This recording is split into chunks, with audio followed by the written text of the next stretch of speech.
MV Ilala, Lake Malawi, the 5 of the best African boat tours and safaris.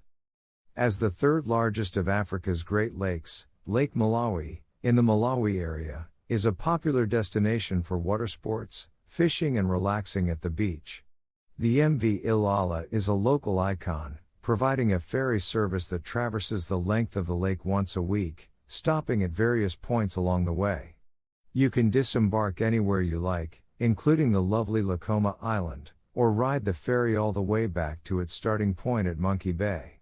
A 620-ton vessel with space for 450 passengers, the MV Ilala is not a luxury cruiser. However, it does offer the classic African adventure. There are several restaurants and bars on board, and you can opt to travel economy, second class, first class or cabin class. The 5 cabins include exclusive access to the ship's top deck.